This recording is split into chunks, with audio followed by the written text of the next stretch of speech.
ದೇಶದ ಉದ್ದಗಲಕ್ಕೂ ಮತಪಟ್ಟಿ ಪರಿಷ್ಕರಣೆಗೆ ಸಿದ್ಧತೆಗಳು ಆಗ್ತಾ ಇದೆ. ಮತ ಪರಿಷ್ಕರಣೆ ಬಗ್ಗೆ ಕೇಂದ್ರ ಚುನಾವಣಾ ಆಯೋಗ ಮಾಹಿತಿಯನ್ನು ಕೊಟ್ಟಿದೆ. ದೆಹಲಿಯಲ್ಲಿ ಮುಖ್ಯ ಚುನಾವಣಾ ಆಯುಕ್ತರಿಂದ ವಿವರಣೆ ನೀಡಲಾಗಿದೆ. ಪಶ್ಚಿಮ ಬಂಗಾಳ, ಕೇರಳ, ತಮಿಳುನಾಡು, ಪುದುಚೇರಿ ಮೊದಲ ಹಂತದಲ್ಲಿ 4 ರಾಜ್ಯಗಳಲ್ಲಿ ಮತಪಟ್ಟಿ ಪರಿಷ್ಕರಣೆಗೆ ಸಿದ್ಧತೆಗಳು ಆಗಿರುವಂತದ್ದು. ಯಾಕಂದ್ರೆ ದೇಶದ ಉದ್ದಗಲಕ್ಕೂ ಕೂಡ ಈಗ ಮತಪಟ್ಟಿ ಪರಿಷ್ಕರಣೆಗೆ ಸಿದ್ಧತೆಗಳು ಆಗ್ತಾ ಇದೆ. ಮೊದಲ ಹಂತದಲ್ಲಿ 4 ರಾಜ್ಯಗಳಲ್ಲಿ ಮತಪಟ್ಟಿ ಪರಿಷ್ಕರಣೆ ಆಗುತ್ತೆ.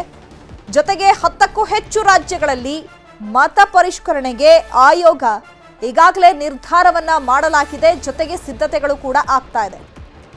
ಹಾಗಿದ್ರೆ ಎಲ್ಲೆಲ್ಲಿ ಮತ ಪರಿಷ್ಕರಣೆಗಳು ಆಗುತ್ತೆ, ಮೊದಲ ಹಂತದಲ್ಲಿ ಯಾವ್ಯಾವ ರಾಜ್ಯಗಳಲ್ಲಿ ಆಗುತ್ತೆ? ಪಶ್ಚಿಮ ಬಂಗಾಳ, ಕೇರಳ, ತಮಿಳುನಾಡು, ಪುದುಚೇರಿ ಈ 4 ರಾಜ್ಯಗಳಲ್ಲಿ ಮೊದಲ ಹಂತದಲ್ಲಿ ಮತಪಟ್ಟಿ ಪರಿಷ್ಕರಣೆ ಆಗುತ್ತೆ.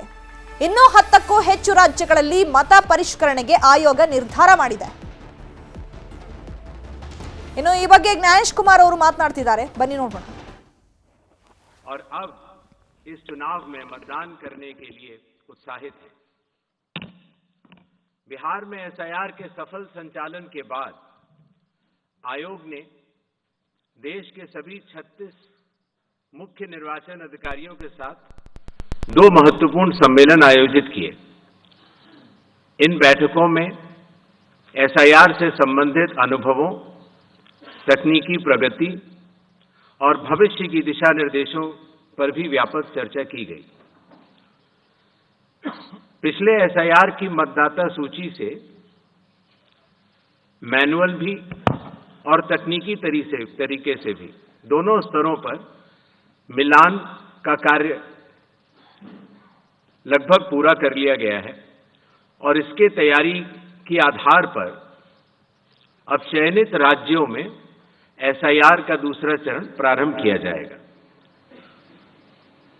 याद रहे, एसआईआर का प्रमुख उद्देश्य है हर योग्य मतदाता को सूची में शामिल करना और अयोग्य को मतदाता सूची से हटाना. आइए अब पीपीटी के माध्यम से आपको विस्तार में एसआईआर के इस फेज 2 के बारे में बताते हैं. जैसा कि आप सबको पता है, एसआईआर का फेज 1 समाप्त हुआ और इस चरण की सबसे बड़ी खूबी यह रही कि बिहार के 7.5 करोड़ मतदाताओं ने बढ़ चढ़कर पार्टिसिपेट किया.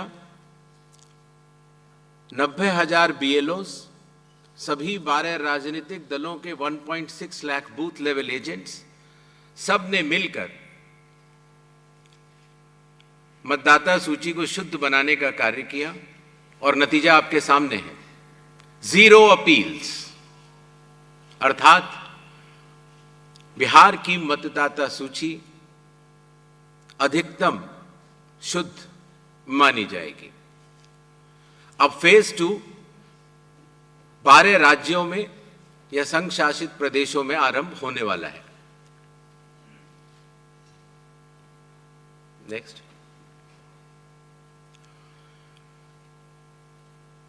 किसी भी मतदाता के लिए जो उसकी अर्हताएं हैं वो संविधान के अनुच्छेद 326 में लिखी गई हैं.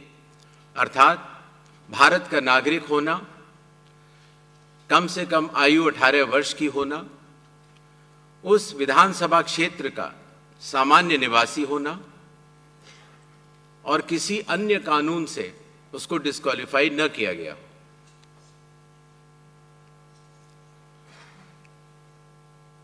एसआईआर की आवश्यकता के बारे में काफी चर्चा हो चुकी है, लेकिन फिर भी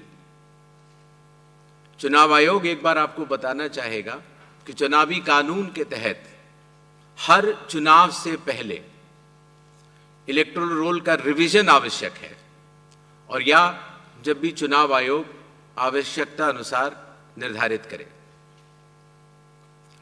विगत कुछ दशकों से लगभग हर राजनीतिक